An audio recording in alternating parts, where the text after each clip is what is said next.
A Study in Scarlet by Arthur Conan Doyle. This is the second part of Chapter 4 of the second part of this novel, and this chapter is titled A Flight for Life, and I'll continue from where I stopped the last time. So unnerved was he at the sight that he leaned up against the wall with his hand to his throat to stifle his inclination to call out. His first thought was that the prostrate figure was that of some wounded or dying man, but as he watched it, he saw it writhe along the ground and into the hall with the rapidity and noiselessness of a serpent. Once within the house, the man sprang to his feet, closed the door, and revealed to the astonished farmer the fierce face and resolute expression of Jefferson Hope. "Good God!" gasped John Ferrier. "How you scared me! Whatever made you come in like that?" "Give me food," the other said hoarsely. "I have had no time for bite or sup for 48 hours. He flung himself upon the cold meat and bread which were still lying about the table from his host's supper, and devoured it voraciously. "Does Lucy bear up well?" he asked, when he had satisfied his hunger. "Yes, she does not know the danger," her father answered. "That is well. The house is watched on every side. That is why I crawled my way up to it. They may be darned sharp, but they're not quite sharp enough to catch a Washoe hunter." John Ferrier felt a different man now that he realized that he had a devoted ally. He seized the young man's leathery hand and wrung it cordially. "You're a man to be proud of," he said. "There are not many who would come to share our danger and our troubles." "You've hit it there, Pod," the young hunter answered. "I have a respect for you, but if you were alone in this business, I'd think twice before I put my head into such a hornet's nest. It's Lucy that brings me here, and before harm comes on her, I guess there will be one less of the Hope family in Utah." "What are we to do?" "Tomorrow is your last day, and unless you act tonight, you're lost. I have a mule and 2 horses waiting in the Eagle Ravine. How much money have you?" $2,000 in gold and 5 in notes." "That will do. I have as much more to add to it. We must push for Carson City through the mountains. You had best wake Lucy. It is as well that the servants do not sleep in the house." While Ferrier was absent, preparing his daughter for the approaching journey, Jefferson Hope packed all the eatables that he could find into a small parcel and filled a stoneware jar with water, for he knew by experience that the mountain wells were few and far between. He had hardly completed his arrangements before the farmer returned with his daughter, all dressed and ready for a start. The greeting between the lovers was warm but brief, for minutes were precious, and there was much to be done.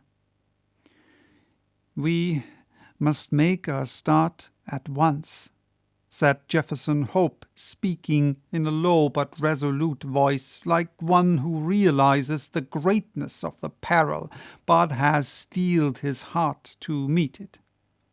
The front and back entrances are watched, but with caution we may get away through the side window and across the fields. Once on the road, we are only 2 miles from the ravine where the horses are waiting. By daybreak, we should be halfway through the mountains." "What if we are stopped?" Hope slapped the revolver butt which protruded from the front of his tunic.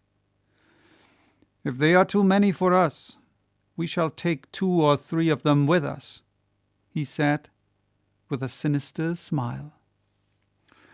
The lights inside the house had all been extinguished, and from the darkened window Ferrier peered over the fields which had been his own, and which he was now about to abandon forever. He had long nerved himself to the sacrifice, however, and the thought of the honour and happiness of his daughter outweighed any regret at his ruined fortunes. All looked so peaceful and happy, the rustling trees and the broad silent stretch of grain land, that it was difficult to realize that the spirit of murder looked through it all. Yet the white face and set expression of the young hunter showed that in his approach to the house he had seen enough to satisfy him upon that head. Ferrier carried the bag of gold and notes. Jefferson Hope had the scanty provisions and water, while Lucy had a small bundle containing a few of her more valued possessions. Opening the window very slowly and carefully, they waited until a dark cloud had somewhat obscured the night, and then, one by one, passed through into the little garden.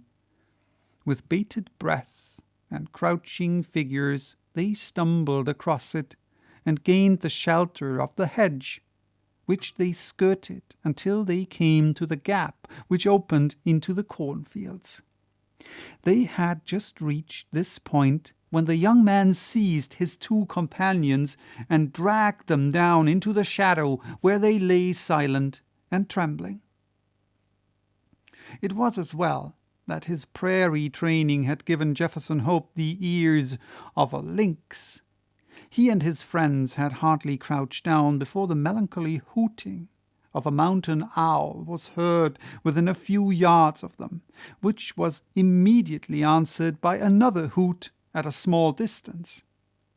At the same moment, a vague, shadowy figure emerged from the gap for which they had been making, and uttered the plaintive signal cry again, on which a second man appeared out of the obscurity. "Tomorrow at midnight," said the first, who appeared to be in authority, "when the whip-poor-will calls 3 times." "It is well," returned the other. "Shall I tell Brother Drebber?" "Pass it on to him, and from him to the others. 9 to 7. 7 to 5, repeated the other, as the two figures flitted away in the different direction. Their concluding words had evidently been some form of sign and countersign. The instant that their footsteps had died away in the distance, Jefferson Hope sprang to his feet, and helping his companions through the gap, led the way across the fields at the top of his speed, supporting and half carrying the girl when her strength appeared to fail her. "Hurry on!" he gasped from time to time. "We are through the line of sentinels. Everything depends on speed. Hurry on!" Once on the high road, they made rapid progress. Only once did they meet anyone, and then they managed to slip into a field and so avoid recognition. Before reaching the town, the hunter branched away into a rugged and narrow footpath, which led to the mountains.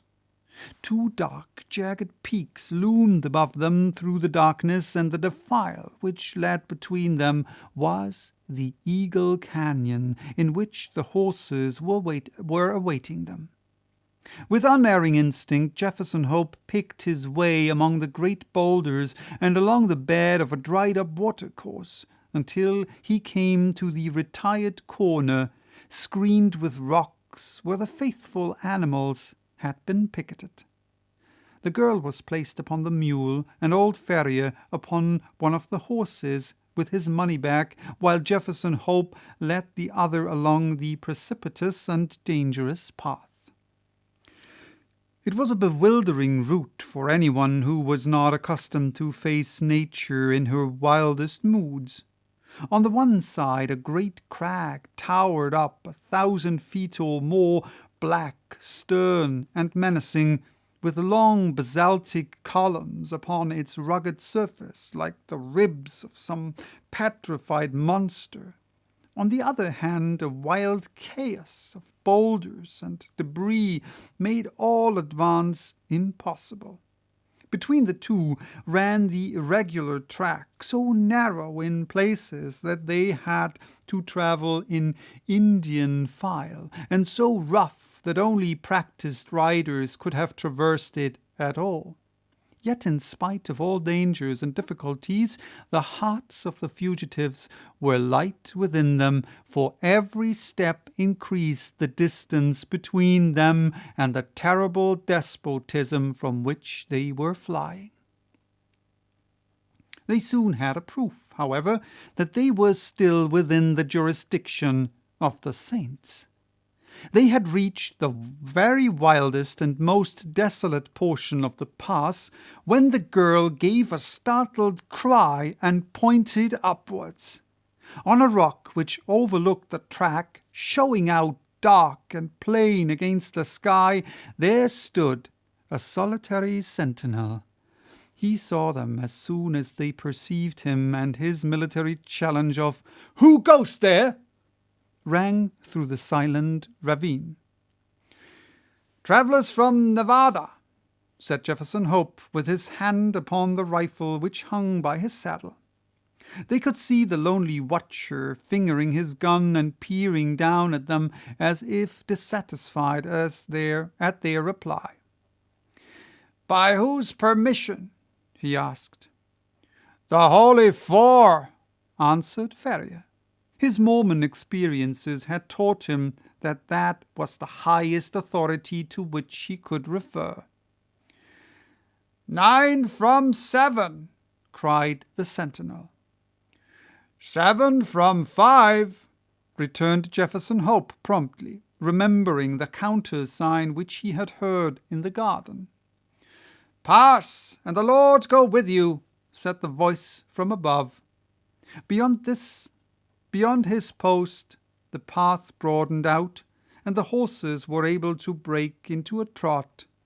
Looking back, they could see the solitary watcher leaning upon his gun, and knew that they had passed the outlying post of the chosen people, and that freedom lay before them. So, that was chapter 4.